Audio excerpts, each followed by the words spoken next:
what's going on? I just I pushed the button and all I saw was the back of your head. Yeah, I was looking at Pookie. Oh. It's already becoming the Pook show. Yeah. Yeah, I'm gonna Well, you didn't turn the fan. Oh, she's gonna. waiting for it to go on. She's like, I know you're gonna turn the fan on, and I'm gonna get really upset about it. Look, she's looking. Yeah, that's it.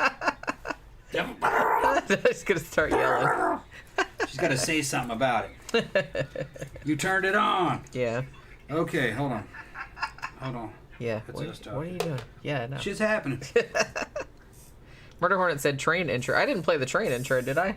I didn't train intro? No, I don't think so. Okay. I mean, I don't think I did because that's way down near the bottom. I should have played the matinee intro because we're talking about a movie because it's Tuesday. I think it's Tuesday, right? Yep. I don't know. This is we did Platoon. Sent That's us by right. Louis sent us. Yeah, Louis sent us. That was movie 2. This one, movie 2. Yeah. So we did Tombstone, did Platoon. Yeah. Platoon's a good movie. It is. It was popular in the Army when I was in the Army. For those you don't know me, I served at that time. I was serving the 1st and the 506 up in Korea, and that movie had come out already, and we were watching it. All right, it's an infantry, air assault infantry unit. And we liked all those Vietnam movies. We still had squad leaders, platoon sergeants, and first sergeants from the Vietnam conflict. My first sergeant was famous for Vietnam. He served 2 tours there, went up and down Hamburger Hill 3 times, and his platoon took like 70-80% casualties. They almost all got wiped out. Yikes. Yeah. I asked him about it one time, and I says, I heard you went up and down Hamburger Hill. And he goes, went up and down Hamburger Hill 3 times. And he pulled it in his wallet and he came out with a bunch of pictures of all his dead buddies out on the flight line. Because he took pictures of them before the helicopters took them away. It was fucking... He says, I carry him wherever I go. Yeah. I get that. Yeah, and he was one of the guys, he was a lifer. They couldn't let him out, really. They just kept promoting him and keeping him in the military. He went through so much bullshit, man. Fucking, so many of his friends died. He'd never make a good civilian. So he just stayed in. But that was shit. Well, I want to say his name was Hendricks, but his name was not Hendricks. I'm fucking drawing a blank now. We just called him Hard Rock. That was his fucking Army name. Yeah, first sergeant. Anyway, this is a good movie. In some ways, it's real true to life, to infantry culture. It's kind of true to the era in which the story's being told, but there are also a lot of inaccuracies to it, which I'll get to it, over time. There's a lot of Hollywood in any kind of war movie, you know. Well, the thing about, I kind of feel like this has less than normal, I suppose. I mean, because Oliver Stone, I mean, famously, this was the first Vietnam movie that was made by an actual Vietnam veteran, because Oliver Stone, if you didn't know, like, did a tour in Vietnam. Yeah. And he actually based, he had actually, like, written a screenplay back in 1968, which was called Break, like, as soon as he got home from Vietnam, and he started writing about his experiences, and eventually, like, over many years, that would end up becoming Platoon. And so he's writing about his own experiences. Most of the characters in this were based on people that he knew, or amalgamations of people that he knew, like, during the thing. He was basically like the Charlie Sheen character, you know what I mean? He was, because like the Charlie Sheen character in this movie, Oliver Stone also volunteered for infantry. He volunteered to go into Vietnam. He was not drafted. So, just like Charlie Sheen's character. So he's kind of like meant to be the audience surrogate, like the everyman type character. And then it's almost kind of like he's the audience where he's seeing this kind of like morality play, like playing out like between the 2 sergeants, you know what I mean, like Barnes and Elias, who were like 2 sides of the same coin type thing. I'll just get the inaccuracies out of the way, and then we'll get into the movie. First inaccuracy is that the guns are incorrect. The squad leaders are carrying Colt model 600 series, probably 635 series, which was an export model to the Philippines, 14.5 inch barrel with an A2 style flash suppressor. It had a forward assist on it. I even think it had a case deflector, which that was nowhere near Vietnam. That was much, much later. I think they're trying to fucking show an XM177 or, their early Car 15 is what it's supposed to be, but that's a law enforcement carbine for an export model. That never served in Vietnam. The AK, when there was a Norinco Type 56, they showed a lot of those, which that was contemporary for the 80s and the 90s. I'm not quite sure the Type 56 was in Vietnam. They were because there was a lot of different iterations, and I think most of the Vietnam's AKs were milled receiver AKs, which is, for you gun experts, you know what I'm talking about.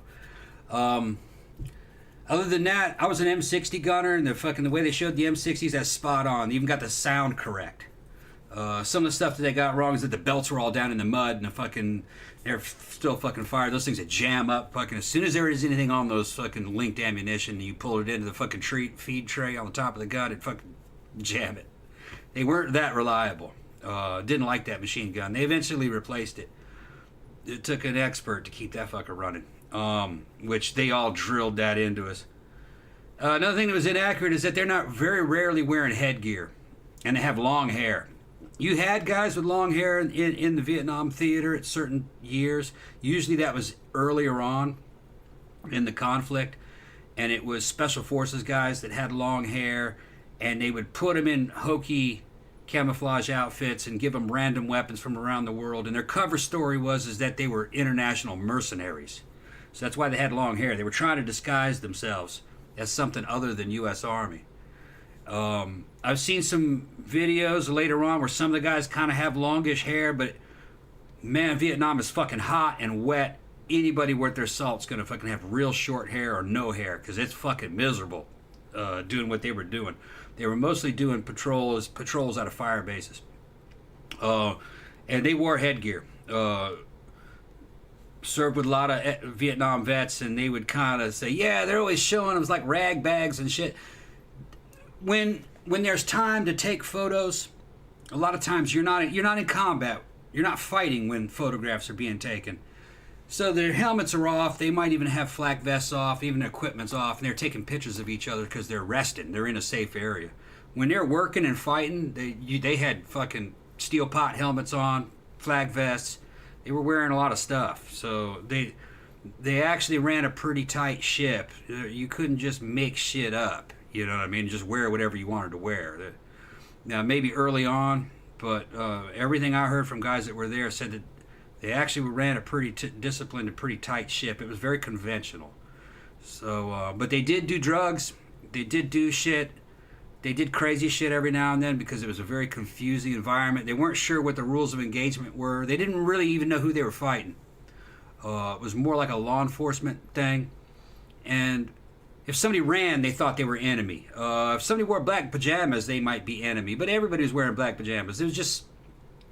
It took about a year to figure out what was going on there, and they were only there for a year rotation. So by the time the individual soldier figured out what the fuck was going on, it was time for him to leave. It was a clusterfuck. Never should have fucking been. Well, yeah, I mean, just a everybody fucking kind of clusterfuck. knows that. It was just run from back in the Pentagon in Washington D.C. by guys that didn't know what the fuck was going on, and they're just doing things by the numbers, and it was, which is not a good way to do it. And they thought that if they just killed enough people, that the war would be over, and that's not the way war works. You have to achieve some kind of a goal, and they didn't have a goal to achieve. I think it was mostly just about making contract money and testing out weapons. That's probably what it was more about. They didn't really care about Vietnam, per se.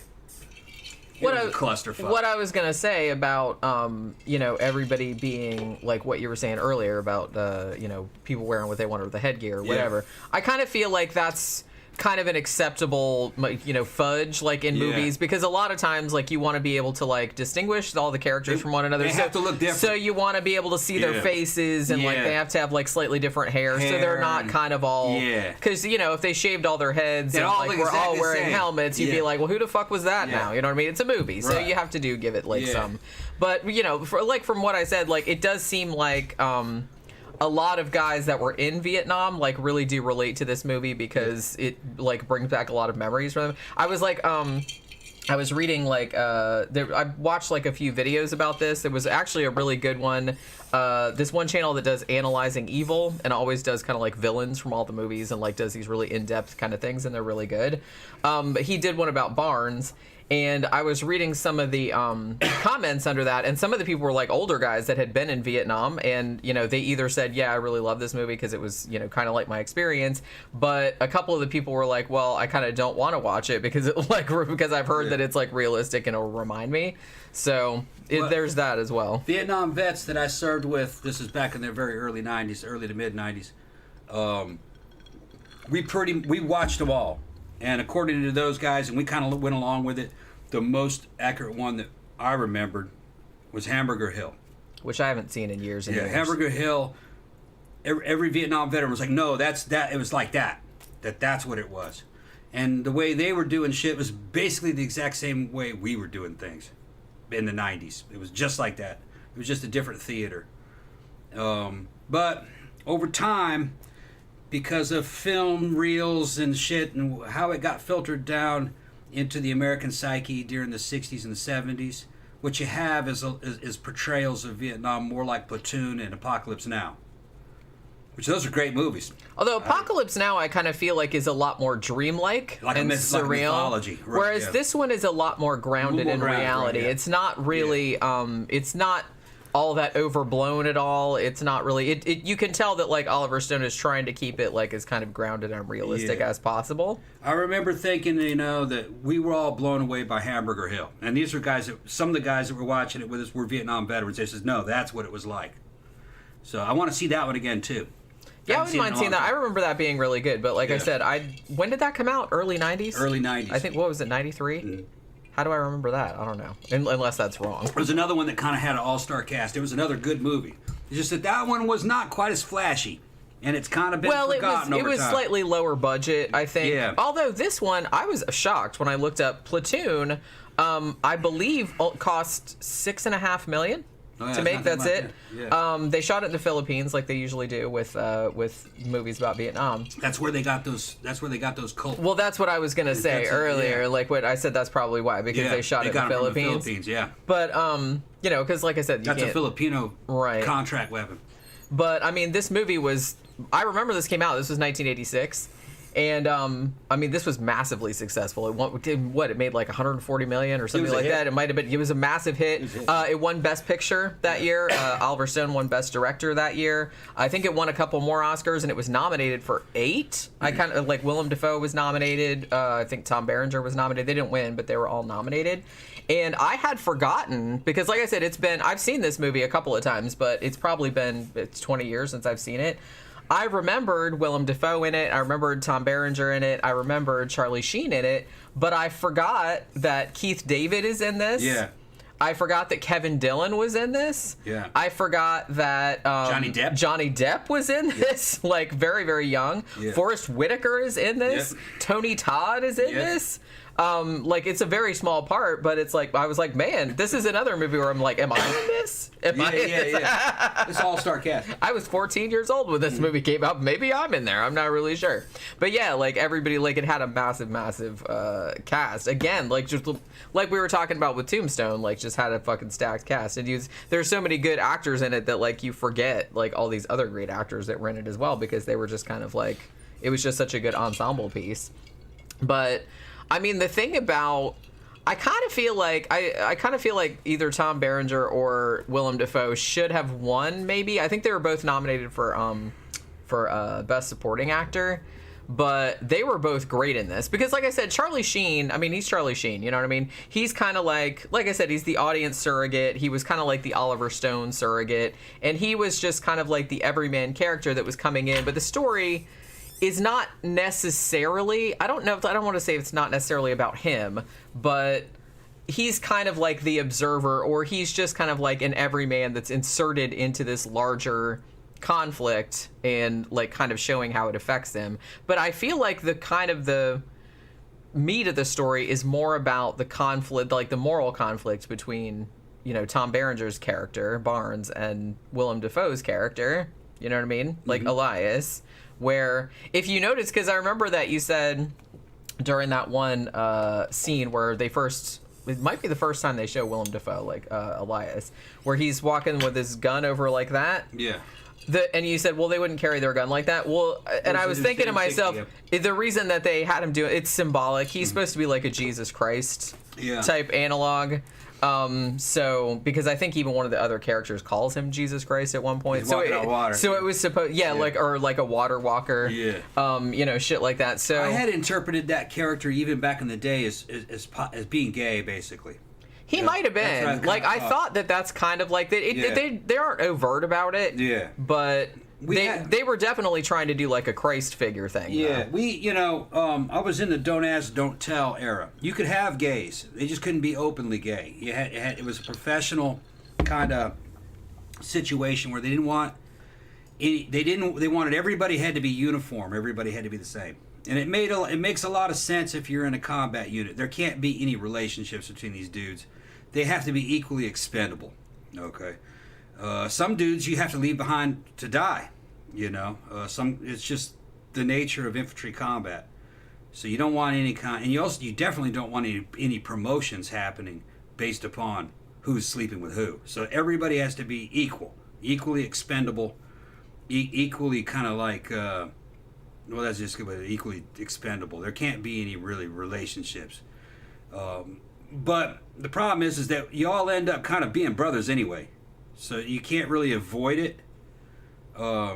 Dudes, I've seen a lot of good movies, like even, what was the one with Stanley Kubrick? Full Metal Jacket. Full Metal Jacket. Yeah, we reviewed that one. 8-Ball gets fucking shot by the sniper, and fucking Animal Mother goes ape shit. Says, "No, I'm not leaving him out there." Fucking runs out there with this fucking 60 shooting at the sniper, try to save him. Remember? Shit like that would happen. You know what I mean? Which that's not what you do. You have to let the dude go. And I think Animal Mother got shot. No, he didn't get shot. He made it through there. But anyway, in real life, you're running into the kill zone, you'd be killed. In the movies, you can make it. If you run into a fucking kill zone being overwatched by snipers, especially if there's interlocking fields of fire in there, you're a fucking goner. That's why it is a kill zone. It's all pre-planned. The whole thing's a fucking trap. So, but I don't know. It's still a good movie. Every movie that I've mentioned is good. I want to see Hamburger Hill again. Khan of Atsan says that he remembers 87. That's 87. Okay, so it's a little bit earlier than I thought it was. Which one? Hamburger Hill. Hamburger Hill. Yeah. I thought it came out like 2 or 3 years after this one, but I guess it was the next year. Khan says that movie fucking changed his life. That was like his first realistic war movie.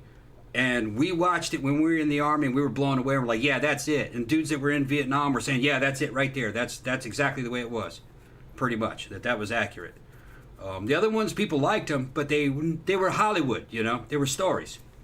But Hamburger Hill seemed real to us, and we did it for a living, soldiering, and some guys were actually there. I just want to see it again. It's been so long. This one, I kind of feel like I said, it's it does have things to say, I guess, about the horrors of war and morality and stuff. But like I said, it does kind of keep it more contained, I guess. Because I kind of feel like Apocalypse Now, was kind of coming at it from a different, a more sprawling, thematic kind of, a more epic kind of thing. But this one kind of, because, which makes sense, because it's based on Oliver Stone's own experiences. So he's just, trying to translate, his own experience, what he experienced over there, into, a movie form. So, so I get that, but... Hamburger Hill, let's see. Rickshaw says, am I in this? Yeah. Yeah. I remember what I was saying. In the don't ask, don't tell period, we had gay soldiers. Everybody knew who they were, or we thought we knew them all. Nobody had a problem with them. A lot of them were popular. They were just like everybody else. So warrior gays, warrior gays. Some of them dudes I ain't gonna name any names because like I said, he wasn't out. But one of them was a guy in a recon platoon with me. He was like looking at him, he looked like a captain of the football team. Big motherfucker. Funny. Cruel. Very professional though. And no, if you wanted to go to combat, you wanted to go with him. He was fucking good, real good. And maybe 6'1", and alpha as fuck. All right, You're not talking about fucking RuPaul's Drag Race. You're talking more like fucking Ernst Rahm and the SA. Like those damn crazy Germans dudes. You know what I mean? It was leather daddies, basically. They're in there. Now, I thought that Elias was... I thought they were trying to say that they were inadvertently saying that he was slightly in the closet. That's how I interpreted it. And he was a good character. Good character. He cared about people, tried to do the right thing. You know? Yeah, it was like I said. That was kind of like the cool thing about this movie is that I love the character of Elias. He's my favorite. He was kind of like he was a warrior, but he had like compassion. He cared about the men. He didn't want to like do, you know, evil shit like just killing people for the sake of killing people. Like he still retained his humanity. Whereas Barnes was like the other side of that. The crazy thing about it was that Barnes, even though he's clearly the antagonist, you know, and he's, you know, cruel and everything like that, but you understand how he got that way. Yeah, you know what I mean? They kind of explain. He's not like I like too that they put Kevin Dillon's character in there, Bunny, who is clearly just a fucking psychopath. Yeah. Because he's just a kid and he doesn't know what he's doing. And he just does shit because he thinks it's funny or like you know he's like a serial killer. Yeah. Whereas Barnes is, you know, he does evil shit, but he knows it's evil. Well, he knows it's evil, and but he's trying. It's goal directed, though. He's trying to get. He believes in the war, and and he thinks that. Well, like he's doing it for like a greater goal, and because he's been there for such a long time and he's seen some shit, you can understand like how he ended up in that situation. Yeah, there's a scene where a character runs in on him after they made enemy contact. Dude's got his fucking arms blown off, and fucking Barnes, he sees Barnes in a fucking moment of weakness that Barnes is unsure about what to do. He's fucking freaking out. Or that I kind of feel like that was him being like, he actually does still have emotions. He does still have humanity in there, but he has to hide it in front of everybody. Yeah. So that's like the only time that you ever see that mask slip. Yeah. You know what I mean? So he does care, he's not allowed can't anymore because it's like he's been there so long and he's seen so much bad shit. Yeah, at the end they say that we were children of two fathers, Barnes and Elias. Right. And they're talking about the dualism, the duality of man. That Barnes and Elias were the same guy, basically. Different sides of that same guy, though. The two sides of the same coin. Two different types of warrior virtues. Both of them kind of victims of the circumstances. And in the men, because in the story, the platoon gets divided into two factions, with shit like that happened. Yeah. It happened a lot. Okay. Combat platoons and units are basically tribes or gangs. And the gangs can kind of fucking fracture along disagreements, just like what's shown here. And then you have a warring faction inside a fighting unit. Now, usually what would happen is if CID found out, which is kind of like our version of the FBI, or if the commanders found out, they'd report it. And they just get rid of all the chain of command and transfer everybody, and then send them all to different units and make up a new unit, a hodgepodge out of all the bunch of other ones. So they would erase it that way by separating them all. It happened quite a bit, and a lot of times, whatever the case was, and it was usually shit like this, murders. Sometimes guys were murdering each other inside the unit. A lot of times they buried it. They didn't want the negative press. Well, that happens in this movie, too. Yeah, they didn't want the negative press. It's just dudes. They've been killing people forever, and they have a limited lifespan anyway. They're semi-expendable. Who really cares if they murder each other? They don't. The Army doesn't really care, especially if it's in such a bad jam like Vietnam. So they just kind of erase it like it didn't happen. Well, because they probably think, oh, well, it's like, what difference does it make whether they get shot by one of their own guys or whether like a VC shot? Exactly. They all have a limited lifespan. Right. You know, so it's like, what difference does it make? It doesn't matter who ultimately actually kills them. They just try to defuse the situation. Which is fucked up, but it's true. And move on. Right. You know, it's their job. That was, you know, it is not. It was the Army that we came up in was not the Army of today. Very different. It was an army that was more focused on winning, and the only way you win from the point of view of a fucking infantry soldier is to liquidate enemy personnel, and enemy personnel could be civilians too. You know, because really the object in a traditional army is to fight your way around the enemy army to get at those civilians, because they're working in factories and doing things that are supporting their war machine. That's how we beat Germany. We just bombed them while they were asleep, blew women and children and shit, burned down whole cities. He didn't care about the fucking German army. Just targeted the civilians. But yeah, I mean, the scene where, the scene toward the end, like I said, spoiler alert, this came out in 1986, and I kind of feel like a lot of people have seen this, but, you know, the scene where Barnes, like, shoots Elias, like at the end, is I think is probably like the best scene in this movie. Even though it's a huge bummer because Elias is my favorite character. And he lives. But for a little while. Yeah. There was a chance. But I mean, and the way it's shot is like so good. Like the way they kind of like confront each other, and then it's almost like Elias is kind of like looking at him, and he kind of like smiles at him, almost like.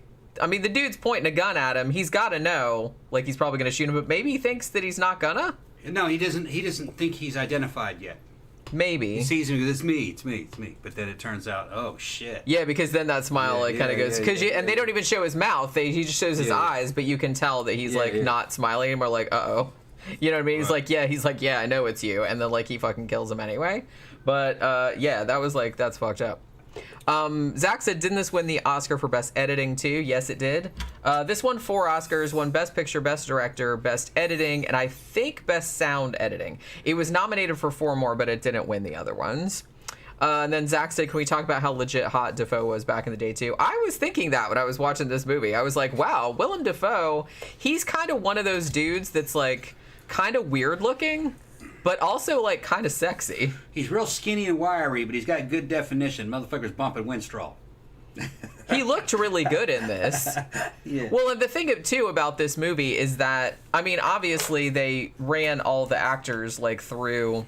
Basic training, like a boot camp type situation. They had, not only was Oliver Stone actually in Vietnam, but they had a guy that was in Vietnam, like an older guy, who's been in like fuck tons of movies. I can't remember what his name is, but he had a small part in the movie as well. In Hamburger Hill, they actually ran those guys through basic training. Yeah. They were actually like real infantry when they got out of their training. And I remember that their firearms drills, the way they handled firearms and everything in Hamburger Hill, I mean, we remember going, man, that's spot on. They did it correctly. You know, everything they did was correctly. Like it's called the Manual of Arms. They had real training. I want to see that movie again. Yeah. Yeah, they're talking about. Wait, I saw something else I wanted to answer, and that's like fucking. Now I can't find it. God damn it. But yeah, Zach was talking about the cinematography in this, which is also very good. It's like everything about this, I just legit forgot like how good a war movie this was. You know what I mean? It's a good story. And I mean, it's basically, I think this is one of only, I don't know about nowadays, but this is maybe one of only 2, Vietnam movies that won Oscars. The Deer Hunter was the other one. Yeah. And I haven't seen that for a long time, but I remember really liking The Deer Hunter. That had Christopher Walken, yeah. But I haven't seen that in forever, but I remember really liking that as well. I don't remember that. I thought that there wasn't a whole lot of Vietnam in it. It was more about like the after effects, like what happened to the people that came back. Whereas this one is very much like somebody that is very like idealistic. Yeah. I don't know if I'd even say well, I guess I'd say idealistic. Like, because Charlie Sheen's character, he basically comes there because he's like, it's implied that he's kind of like maybe of a slightly higher socioeconomic status than most of the other grunts. Mm-hmm. Like, he actually was going to go to college, but then he didn't. Like, so he could go over there because he's like, oh, my dad and my granddad, they fought in wars too, and I just kind of wanted to, like, come over and, like, help and serve my country and everything like that. And then he kind of, over the course, like, gets sort of, like, disillusioned with that kind of thing. But, so, I don't know. I just kind of feel like I said, that kind of mirrored Oliver Stone's own experiences, who also, his father and grandfather had served prior, and, he was maybe volunteered, like I said, which a lot of people didn't, unfortunately, but he did actually volunteer to I think one of the best elements of the movie is it kind of shows step by step how things like massacres would happen. And it shows how that happens, and it was based on, I think it was called the My Lai massacre. My Lai massacre. Yeah, something kind yeah, that's exactly what it was based on. But very famous. What made Vietnam bad is that you couldn't fight the enemy. You never saw them. You weren't sure who they were. But then somebody would get killed out of your unit. Then you'd call in some jets and they'd drop some fucking bombs on a tree line, and then you'd go in there and fucking, you wouldn't find anybody. Or maybe you'd find pieces of a body. But you're not really sure. It was never really resolved. There wasn't any payback for your buddy who got killed. Well, that would go on for months sometimes, and it would drive these dudes crazy. Because they're getting killed one by one, and there's not much happening other than just walking around getting shot at every now and then, or stepping on something that blows up. And there's like no one directly to blame. There's no one to for blame, it. so you're frustrated as fuck. Right. You're not fighting, you're walking around getting killed. So that happens to him. One of their dudes disappears. They find him later fucking tied up and executed, one of the black guys. And they get fucking pissed. They think it must be that village, so they walk up to it. And as they were walking up to that village, somebody was running away. And Barnes shoots him at about 150 meters, 200 meters. Single well-aimed shot, puts him down. Then they jump on that damn village, saying, you killed our man. Then we found him out there, and then who was that running? And they go, oh man, the VC and the NVA have been fucking with us forever. And the villagers are kind of caught in between two warring factions. Right. And they can't really throw an allegiance or behind anybody. The other side, the opposite side, will always punish them. So they were always trying to stay neutral. And they were hiding underground and stuff because they were afraid of getting killed. Well, yeah. So they understandably. They go out and clear out the fucking village, find all these people hiding. They even find weapons hidden and rice and shit. And they go, these guys are working with the VC. They probably were, but they had to. Even if they, that's the thing is, like, whether they were or they weren't, they don't know. You can't really know, right? They didn't know, so it's like... So Barnes is trying to figure out what to do, and the senior head female there starts screaming at him, about why'd you kill the pigs? We're just farmers, kind of shit. And he's trying to clear his mind. He just fucking loses it. He blows his top and fucking kills her. Bam! Right in front of the husband. Yeah, just cold-blooded. Then the husband fucking freaks out, and all the children are freaking out. And the situation's getting worse and worse. And then the men are like, let's wax them all. Let's kill them all. And it's because they've kind of built themselves, they've kind of worked themselves up into a frenzy. And then the LT, who's a brand new guy, he supposedly has the ability to shut all this shit down. He can't really do anything around Barnes. He's scared of Barnes. Barnes is a fucking veteran, okay? Well, I mean... This kid's a college kid with no real experience. He couldn't stop it. And Elias comes in to try to stop it, and a big fist fight breaks out, and the fucking platoon splits in half. Captain calls the LT and says, okay, it's an enemy village. Get them out of there. Evacuate all the civilians. We're going to take them to a holding zone. Burn the fucking place down. And that's what they did. But on the back of that murder, Elias says he killed that woman in cold blood, fucking, and the captain was like, okay, we're going to do hearings, and if I find out that happened, it's going to be a court-martial. Now, all of a sudden, Barnes has motive to kill Elias. Although I will note that Elias was the only one with the balls to stand up to Barnes. Everyone else was afraid of him. Right. Like, he was not afraid to, like, come out and be like, what the fuck are you doing, man? Because it wasn't just that. It wasn't just him killing that woman in cold blood. It was then his... Now, Barnes didn't do this, but, like, his faction, like, including Bunny, who was a psycho, they took some of the little girls, two of the little girls, and they were going to rape them. Yeah. Like, they took them out in the woods, and they were, like, in the middle of doing that. Yeah, and that wasn't really invented for the movie because that happened during the what they call it, My massacre. It did, yeah. And, like, cutting off the ears and all that kind of stuff. Well, ear-taking had been going on. Yeah, that was that. Like, some of the soldiers had, like, necklaces made of ears. Yeah, so. Yeah, my dad's cousin, Harold Lee Ross, had 2 Noxzema jars filled with them. That was very common. He was from the unit I ended up going to. It was the 1st 327 Recon. He was in what was called Tiger Force. It was a CIA front unit. You can look it up on Wikipedia. He was in that. I got into the 1st 327 Recon kind of legacy because he was in it. And he had 2 big old shoe boxes filled with fucking photographs of everybody that walked through their ambushes. They'd shoot them all up. Things that they would capture, weapons. And Noxzema jars full of ears, just right ears. That was his kill count. And shit, there must have been 40 of them in there. Badass shit. Yeah. And Harold Lee was he wasn't normal. He was fucking psycho. I mean, he was a mellow guy, but cold, real cold. And it was just a job to him, But he volunteered for it. He fucking ran a platoon squad. And he got sent home, him and the other guy sent home because 2 squads started to fight each other in the field over an ambush. One squad walked into the kill zone. of his squad, and they shot and killed 3 or 4 of those guys, and then they started shooting at each other and cussing each other over the radio. And the fucking battalion commander came over with fucking helicopters and spotlighted them in the middle of the combat zone and broke them up. They'd killed several on each side, and then they disintegrated the unit.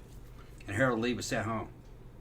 And he'd been there like longer than 2 tours, I think, because he was a volunteer.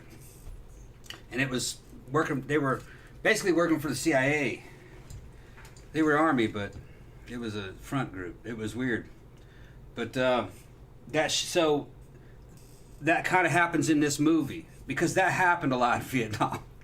Yeah, That's nothing in this is exaggerated. Yeah, it's not. Yeah, personal grudges had come out.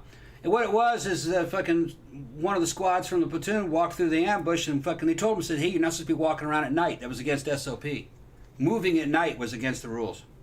And it was dark. They walked into the fucking kill zone. They shot it up. They thought it was an NVA unit. It wasn't. It was an American unit. And they knew instantly because it's red tracers on both sides. American U.S. Army forces used red tracers.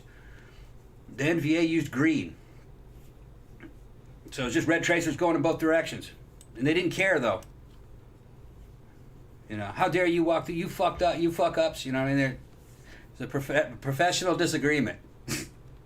Well, the thing about it, and one of the you things... killed Charlie. You know, one of the things that they kind of show in this movie, like, even though they're not, like, you know, it's not super overt, but one of the things that they're talking about in this movie is that, you know, you thrust somebody into a situation where they're seeing, like horror on a daily basis like this, and you can't be surprised when they just, like, stop giving a shit about anything anymore.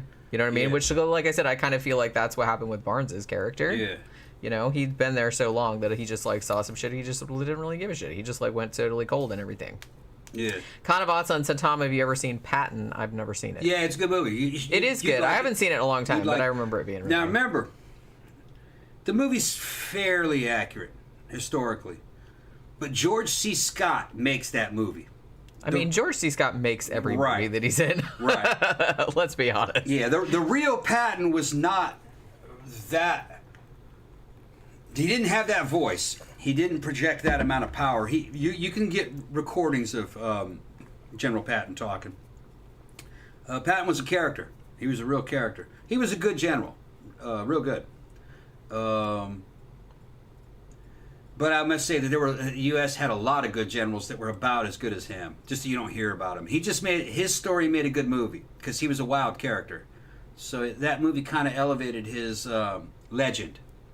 You know, but no, you should see that one. It's good. The only problem with Patton is that the German tanks are actually American tanks dressed up to look like German tanks. But like I said, that's couldn't just, get a that's hold just of German movie tanks. shit. That's just movie shit. They didn't have CG back then. Stuff like that doesn't bother me.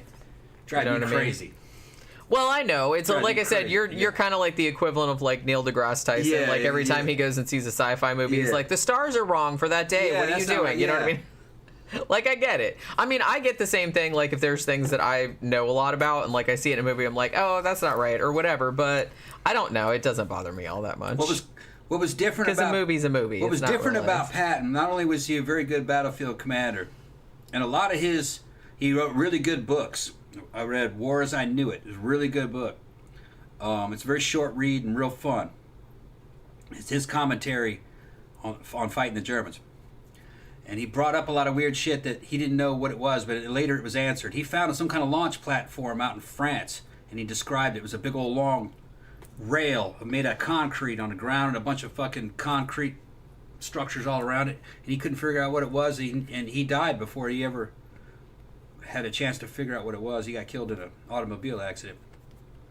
It was the launch rail for the Sanger antipodal bomber, which was a suborbital nuclear bomber that Germans were building to bomb New York. And it could go all around the world. It's like a space shuttle. But we invaded France and took it from them before they got it finished. But he saw that thing. He couldn't figure out what it was. He was seeing. He knew it was some kind of launching thing, like a monorail, because it was several miles long. Anyway, it's a good movie. Another thing that made him different is that he was very much a believer in the paranormal. Very much. He had evidently paranormal experiences and believed in reincarnation. He believed he'd been reincarnated. He had served with David during David's invasion to what? Fucking India? What was it? No, excuse me, not David. Excuse me, Alexander. Alexander the Great. He said he served under Alexander the Great. Michael says, Platoon made the vets finally talk about Vietnam again. Before that, it was very taboo. Yeah, and I kind of feel like it took Oliver Stone a long time to get this movie made, even though, like I said, he wrote the original screenplay, or the original version of it back in 1968. I don't know, I say Rambo.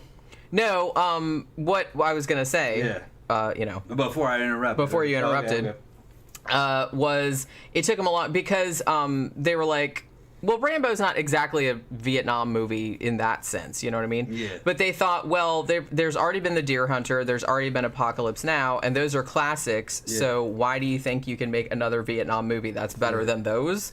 And also, I kind of feel like they didn't really want to make a Vietnam movie, because Vietnam wasn't a very popular war, especially like it's going back to the 1980s. So it took him a really long time. I think Dino De Laurentiis actually helped him get it made.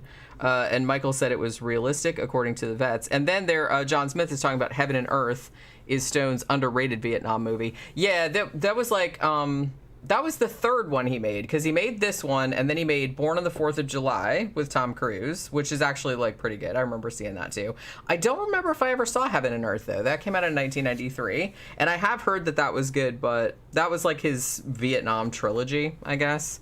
But I did see the first two. I don't think I saw the third one, though. So I'm going to have to, like, see that one. And then Michael's also pointing out that John Cusack turned down the Charlie Sheen role. Yeah, I think a couple people did. I'm not shitting on Charlie Sheen. It's just that he's fine in this. But honestly, I think maybe John Cusack might have been better. Charlie Sheen is just Charlie Sheen. He's an okay actor. He's not a great actor. I thought he was okay in it. I think he's okay in it. I thought he represented the character pretty well. Yeah, he did. Making him kind of an all-American guy that could have went to college, but said fuck college. I'm gonna go to the army. I kind of now I did it. Well, now I'm kind of interested to see what John Cusack would. I can see why he turned it down. A lot of actors did turn that part down, but I kind of feel like John Cusack has more of like a depth to him than Charlie Sheen had. Yeah. Like, just from an acting standpoint, I don't know either of them as real people, obviously. And Oliver Stone, he's using this character as his surrogate, joining the infantry back when nobody was joining the infantry. You were just, they were drafting everybody. Everybody was running from it. That's why I was actually surprised when I learned that Oliver Stone had actually volunteered for that shit. Yeah, he volunteered. Yeah, the condition of the U.S. Army in that one of very few people that did. The condition and quality of the U.S. Army in that era was fucking horrible, terrible. That wasn't an army you wanted to go to war with. Just troop quality was fucking rock bottom. Training was just fucking bullshit. And the missions that they were putting you on were fucking way over your head. You know what I mean? You just... Richard Brown said, wasn't Richard Ramirez's uncle a Vietnam vet who used to tell him horror stories from his time in Vietnam? Yeah, I do remember that. Here's the thing, though.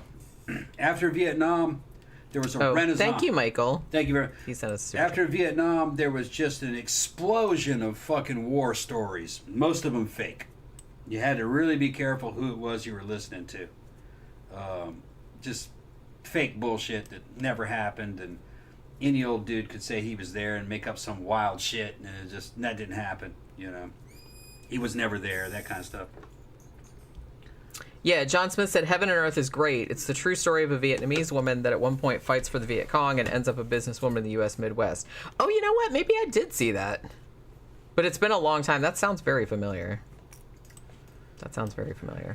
Yeah, I kind of feel like, well, that's the thing, like Charlie Sheen being in this, because Martin Sheen was in Apocalypse Now, like Samantha just pointed out, and I was like, yeah, that's right. So maybe that's why, like I said, there were other actors like up for that role, but I guess it kind of like... This Vietnam, Afghanistan, Iraq, it's the same shit over and over again. I've said it on this fucking program before.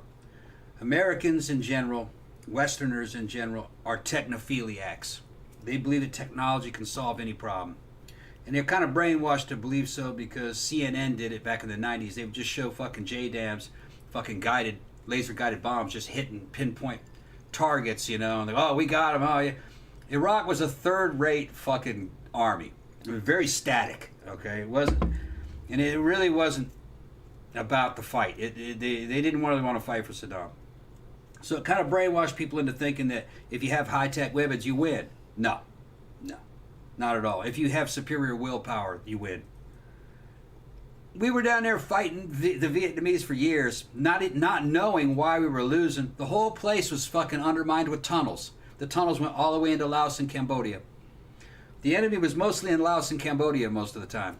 And we were in there fucking with B-52s, dropping fucking billions of dollars of bombs, and just flattening the place, and doing all this shit with pouring unlimited air power on the thing. It didn't make any fucking difference.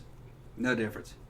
What made difference was those tunnels. And they were built with little tiny fucking hand shovels and pails. Like a little fucking toy pail that you'd buy at a damn toy store. And lots of fucking back-breaking work and willpower. They were all underground. And, nobody would go in. Nobody would go under there to go get them. So there was no way you could win. Yeah, well, like I said, it's it was a giant clusterfuck. Giant clusterfuck. And all those people got killed for nothing, essentially. Yeah. You win wars by enduring. You just out-endure them, to where they've spent so much money and they just can't get anything done. You use terror tactics and horror tactics and then just endure and endure and endure and wait and wait and wait. About 10 years later, you'll win. They'll leave. That's what it's about. That's how you win.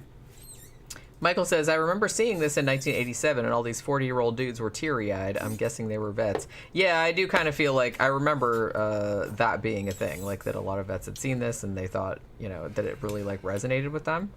And they're talking about, Mango says JFK is a Kraken film, one of Stone's best. It is. It's not. It's factually inaccurate for sure, but as a movie, it's actually quite good. I think that might be one of the very few films that I thought Kevin Costner was good in it. Kevin Costner is one of those actors that's just kind of there. You know what I mean? He never makes much of an impression. No, he was generic. Yeah, he's just very white bread. He's the world's most white bread actor. Yeah, very generic. He's not terrible usually, but he's not great. He never stands out. He seems like he doesn't have a lot of character. I think that's what he was for, though. That's what I mean. When you just kind of needed a guy. Yeah. We just need a guy in this role, some dude. A lot of Joe Blows are that guy. Right. So you put him in there. But I did like him in JFK, though. Yeah. I did like him in JFK. And like I said, I really, really do like that movie, even though, like I said, a lot of it is factually inaccurate. But it's a good movie though, as a movie. As long as you don't watch it thinking it's a documentary, because it ain't. But it's a good movie though. Yeah. But I mean, we were talking about Oliver Stone, because Zach said something about that movie, The Hand. Yeah, awesome movie. And honestly, he was back when he was making The Hand, he was trying to get Platoon made, or what, the precursor to Platoon. And he went in to make The Hand because he thought, oh, well, maybe I can make some money, it's a horror movie, and they usually make a lot of money on a low budget, but then it tanked. Which is the best horror movie. Which is unfortunate because it's so good. Yeah. And it made such an impression on me when I saw it as a kid, probably because of the getting the hand cut off, because I said, getting limbs and heads cut off is always scary to me.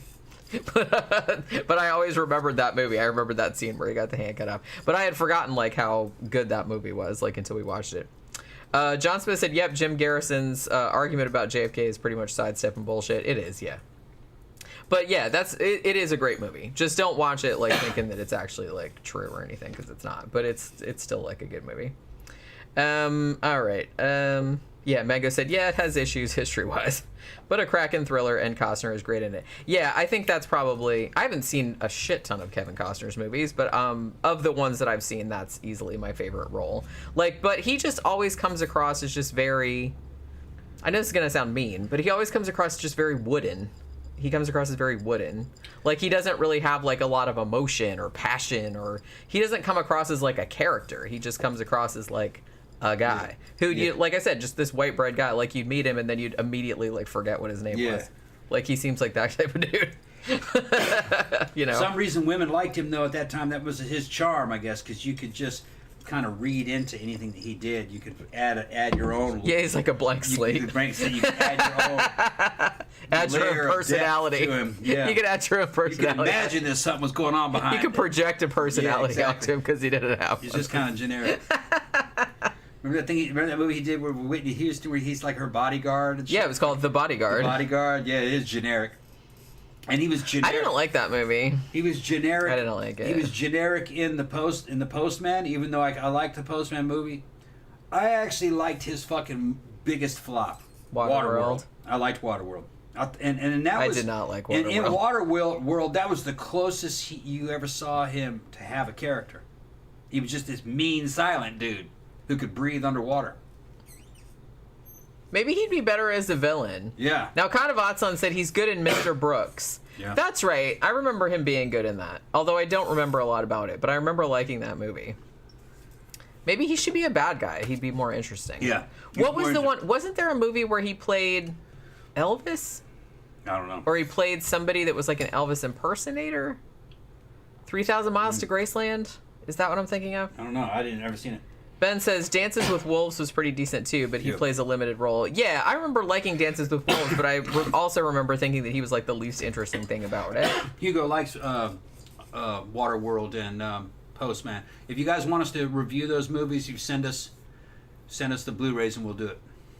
I'd be curious. Honestly, all I remember about Waterworld is one, how much everybody shat on it when it came out, and two, wasn't Dennis Hopper being insane in that? Oh, he's fucking crazy. Dennis Hopper being insane, but I repeat myself. Like he's like that in every movie. Waterworld was a very expensive post-apocalyptic movie on par. They were trying to reproduce Mad Max. Yeah. But I guess the poles had thawed and there was no land. So everybody's just trying to survive on the surface of the water. And that was like the elevator pitch for that movie. Yeah. They were just like Mad Max, but on water. On water. And everybody's not the like, desert, but the water. Yeah. Oh my God, I love it. And that presented its own problems right there. Living on the ocean. And floating atolls, people trying to live on fucking abandoned super tankers, trying to grow food out there. It was a good idea. The tone was a little wrong in places. It had an uneven tone. Hopper and the fucking bad guys were kind of goofy. Yeah, they were. Well, that's the thing. They went way over the top, and like Kevin Costner is just kind of like very, very restrained. Let's call it that. Had they kind of restrained that movie and given it a similar tone to Mad Max, I think the movie would have worked out a lot better. It was an expensive movie. I think it was one of the most expensive. It was at the time. It was one of the most Yeah. expensive movies ever made. I'm sure it's been surpassed like by many times at this point. But yeah, Samantha.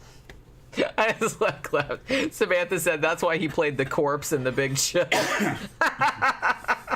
Yeah, that's like more his speed. Just lay in the coffin, Kevin. It's like it'll be fine. And then she also said his worst is Robin Hood. Yeah, I agree. Yeah, Robin Hood was pretty bad. That's that I really did not. It's like hard that. to make that story good. I've never seen a good I mean, Robin you Hood. can do. Look, well, you know what? The Disney animated one Animated, is good. yeah. Disney animated. With the fox. Yep. The foxes and the animals. I like that one, but yeah. It's best as an animated film. I mean, honestly, I don't think I've seen like some of the old ones. Like, didn't the old ones have like what's his ass, like Errol Flynn or whatever? Yeah, I think so. Yeah. I don't remember if I ever saw any of those, or if I did, I was a kid. So maybe those are good. But I remember liking the animated one that came out in the 70s. Yeah. But yeah, live action ones, I don't know if I've ever, other than the Mel Brooks one, Robin Hood Men in Tights. That was like that was pretty amusing with Carrie Elwes. Would you like a hamburger? Sure. Or something like that? Sure. Okay. Okay. I'm thinking about food. Yeah, I know. Danny Rowling said, what's tomorrow's show topic? We're doing 2 cases of, and these were both suggested to me. I didn't really know a lot about them, but they're both like weird mass family suicides. At least one of them has like a cult connotation, maybe. Like it was maybe done for religious reasons. So that's what we're doing. Like the Berari deaths and what they call the Adam House. That's what we're talking about tomorrow. So it's 2 cases. Let's see, what else? Waterworld is kind of underrated. I honestly wouldn't mind seeing it again. I only saw it, somebody loaned it to me. like probably in the mid 2000s, and I was like, what the fuck, I'll watch it. And I remember I was like, this isn't that bad, but it's like it didn't really hold my attention. Like I kept wandering out of the room and being like, man, I think I have laundry to do or some shit like that. You know what I mean? So I don't know. But maybe if I sat down and watched it, it might be too. Okay. That was another fucking... I don't think I saw that one. Postman was a vanity project, kind of like that too. Somebody put a bunch of money into it. It had some problems, but overall it was kind of fun. You know, I liked the bad guys better than the good guys. Well, that's kind of true of most movies, to be honest with you. Bad guys are always more interesting than good guys. Yeah. You know, that's just the way it is. That's the way fiction works. John Smith said Costner's Robin Hood with a mullet and an American accent, not giving a fuck. Yeah. Yeah. I mean, but see, that's the thing. Would you rather just had him talk like Kevin Costner, or would you rather have to cringe through the whole movie of him doing like a British accent? I'm just going to have him like... Maybe you could just put a British actor in there. Well, see, that would be the ideal solution. Yeah. But that was not the solution that they chose. No, fuck it. We're gonna put Mel Gibson in there. Well, at least he's Australian, so it's that's kind of closer. Yeah. But yeah, you don't really want like Robin Hood going around sounding like he's from like Dubuque or some shit like that. Oh, they're talking about Dancing with Wolves. I actually liked Dances with Wolves. I forgot all about that one. I like that one too, but I think Kevin Costner was like the weakest part of it. Yeah, but it's a good movie. Yeah, the Indians were all cool. That's what I mean. Like all the other characters were interesting. He was just kind of like this black hole of. Yeah, kind of. I'm the boring white guy. Yeah, he's the boring white guy. Yeah. That's, you know what would be funny if like every movie that, I'm sorry, Kevin Costner, like every movie that he's in, they should just credit him as boring white guy. Yeah, he's generic. He's generic. His character was just to be generic. Right. Yeah. Ben says there's a formula in Hollywood. After you have one smash hit movie, like Dances with Wolves, you're allowed to make two super expensive flops, Waterworld and Postman, before they cut you off. Yeah. It does seem like that's kind of the thing. That's no actor. That's Kevin Costner. Yeah. And John Smith said Alan Rickman totally upstaged him too. I mean, Alan Rickman, to be fair, like he upstaged pretty much everybody because Alan Rickman was fucking awesome. Good. That's true. But again, he was boring white guy. Everybody else was interesting. Yeah. He just always... And they had to carry him across the finish line of the movie. That's what it felt like. What it felt like. I do really like that movie. Yeah. But it kind of like mystifies me a little bit, like how he got to be like such a big star, like because he was like a big deal, like in that time period. He was in like a fuck ton of movies. Well, I don't think it was just his looks, and you know. I guess, but he just you know what it is about him? It's that it's not he's not bad looking. He's not nothing like that. It's just he doesn't have any like charisma. That's how they were casting him. Yeah. If you ask me, he was cast to be the everyman. If you know, somebody mentioned that fucking Bruce Willis was generic. Bruce Willis was nowhere near as generic as Bruce Willis is not generic. Yeah, he was nowhere near as generic as fucking Kevin. Bruce Willis was like funny, like he was like funny and snarky and sarcastic. Like he had a personality. Yeah. Like Kevin Costner always seemed like he didn't really have much of a personality. You know what? You know what's coming? What? Fucking Christmas is coming, which means you gotta have to fucking watch Die Hard again. That's right. The fucking best Christmas movie of all time. I know, right? Yeah. Well, I think last year we watched Die Hard and Christmas Chronicles. Yeah. And I can't remember what else. I probably watched A Christmas Horror Story because that's like one of my favorite Christmas horror. Oh, and I watched Black Christmas too because I think I watched Die Hard 2 isn't that bad, but they progressively got worse. Well, that usually happens. That happens. Yeah. Jason says, Tom, in Korea, did you have any issues with flora and fauna such as mosquitoes or weather? Oh, no, of course. Well, mosquitoes would tear you out. Well, and you talked about how cold it was over there. Fucking, we had them damn fucking baseball spiders. Fucking the spiders, the fucking asses on them like the size of a fucking ping pong ball. You'd walk through them at night and fucking webs everywhere. Fucking monsoon season, just fucking, we were out in the field all through the monsoon season, and you'd wake up in fucking 4 inches of damn water. You're like, how'd this water get in his hooch? It just find its way in on you. It was fucking miserable, fucking hot, and then hot in the summer and freezing fucking cold. 40 degrees below zero in the winter. Oh yeah, it was hell. Hallucinating from the cold, fucking hypothermia. Yeah, he's hallucinating at McDonald's. Where are you going, Tom? I'm going to McDonald's. I'm gonna go get some coffee. McDonald's. I could see it. I could see it in my mind, and I could see the light fucking shining up over the mountain of where the McDonald's parking lot was. The Golden Arches. It wasn't there. No. It was so cold that it was like... He put me back. Come on, man. You got to get back in the sleeping bag, man. And I said, yeah, I'm There's sleepy. no McDonald's over there. Yeah, I'm sleepy. Fucking, and he's walking me back to sleeping bag. You gonna be all right, man? Get in there. Yeah, I gotta do Chifino's voice. You gonna be okay, man? Cause he was from fucking East LA. You gonna be okay, man? Get in there. I'm gonna get you. I'm gonna get you. That's what he said. Hold on. What was that fucking thing? The little fucking hash. I'm gonna get you a hash brown and some coffee. I said, okay, man. The fucking with that. Went in there, fucking whatever. Hash brown and coffee. There's no hash brown and coffee. That's how he got me into the fucking sleeping bag. Yeah, Danny Rowling said his acting skill is on the level of Sherry Moon Zombie. Yeah. Yeah, it was good. Well, at least Sherry Moon Zombie is like kind of hot though. It's like, you know what I mean? At least she's got that going for her. Still talking about Costner? Yeah. Danny Rowling said Costner's roles are like that of Nickelback song, all sounding the same. Yeah, he's like the acting equivalent of Nickelback. They cast him in those roles, and those were kind of generic roles of just, okay, we just need the everyman. You know what I mean? And that was the everyman of that era. It wasn't my generation. They're talking about boomers. Yeah. Those guys are all gone. Okay, or most of them are gone. John Smith. Oh, I remember this too. John Smith said in the documentary In Bed with Madonna, Kevin Costner is backstage at one of her concerts. She's making fun of him behind his back for saying her show was neat. Yeah. I remember that. Yeah, Madonna's fucking a lunatic though. She is, I know, but I mean, she was like making fun of him at the time, and I did think that was funny. Because what a weird thing to say. Didn't she marry Warren Beatty, and then Warren Beatty fucking dumped her?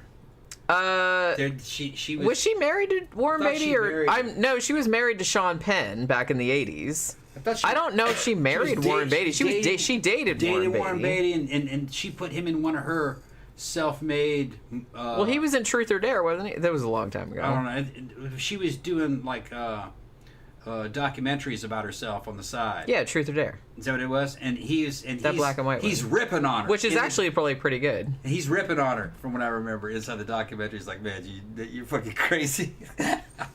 Well, she's always crazy. She's been crazy. She's been crazy. Always been crazy. Younger. I mean, what are you gonna do? Hey, Dave is here. I was like, sweet Platoon vid, and somehow you're loving on Kevin Costner. Yeah, I mean, we did talk about Platoon, I promise, but we've been on for like more than an hour. Yeah, I gotta get down there and start cooking. Yeah. Unless you want something else to eat, but. No, burger sounds good, actually. Sounds good. All right, that actually does sound good. I'm gonna shut it down, people. He's gonna shut it down. My fucking job is over here. My job is over here. I fucked this video up long enough. I'm gonna let you. You fucked it up long enough. I fucked it up long enough. I'm out of here. All right.